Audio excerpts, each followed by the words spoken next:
அஸ்வின்ஸ் இனிப்பு காரம் பேக்கரி மற்றும் செல்வ உணவகம்.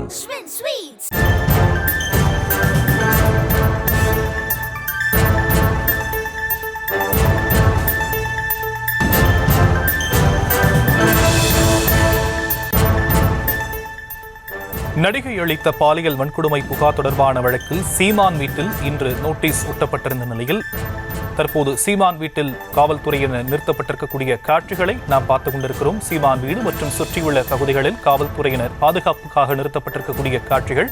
விவரங்களை நம்முடைய செய்தியாளர் சுப்புராமன் வழங்க நாம் கேட்கலாம். சுப்புராமன், என்னென்ன பாதுகாப்பு நடவடிக்கைகள் சீமான் வீடு மற்றும் சுற்றியுள்ள பகுதிகளில் ஏற்படுத்தப்பட்டிருக்கு? தற்போதைய கள நிலவரம் என்னவாக இருக்கு?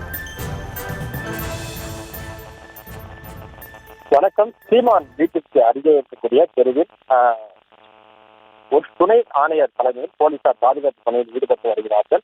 சீமான் மீது நடிகை அளித்த பாலியல் புகார் தொடர்பாக இன்று காலை வலசரவாக்கம் போலீசார் சீமான் வீட்டில் நோட்டீஸ் ஒன்றை ஒட்டினார்கள். அதாவது நாளை காலை 11 மணிக்கு ஆஜராக வேண்டும் விசாரணைக்கு ஏற்ற ஒட்டினார்கள். அதனை உதவி சீமான் வீட்டில் இருக்கக்கூடிய காவலாளி சுபாகர் அதை குறித்தார். இதனையடுத்து போலீசார் அங்கு சுபாகரை கைது செய்து தற்போது விசாரணை மேற்கொண்டு வருகிறார்கள். இந்த நிலையில் சீமான் வீட்டிற்கு நாம் தமிழர் தொண்டர்கள் வருவார்கள் என்று கூறப்பட்ட நிலையில் நாம் தமிழர் கட்சியை சேர்ந்த தொண்டர்கள் 20க்கும் மேற்பட்டோர் வரத் தொடங்கினர். இதனையடுத்து போலீசார் இங்கு பாதுகாப்பு பணியில் ஈடுபட்டிருக்கிறார்கள்.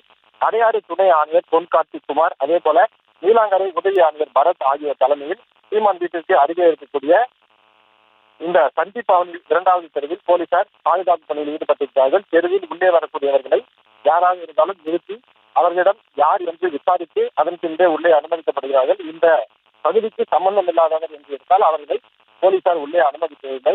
குறிப்பாக 3 இடங்களில் இந்த போலீசார் பாதுகாப்பு பணியில் ஈடுபட்டிருக்கிறார்கள். இன்னும் நேரம் ஆக ஒரு நாம் தமிழர் கட்சி தொண்டர்கள் அதிக அளவில் இங்கு வருவார்கள் என்று சொல்லப்பட்ட நிலையில் போலீசார் இந்த 3 இடங்களில் போலீசார் பாதுகாப்பு பணியில் ஈடுபட்டு வருகிறார்கள். பேரிகார்டுகள் அமைத்தும் உள்ளே யாரும் செல்லாதவாறு இந்த பாதுகாப்பு பணியில் தற்போது அவர்கள் ஈடுபட்டிருக்கிறார்கள். தற்போதைய விவரங்களுக்கு நன்றி சுப்புராமன்.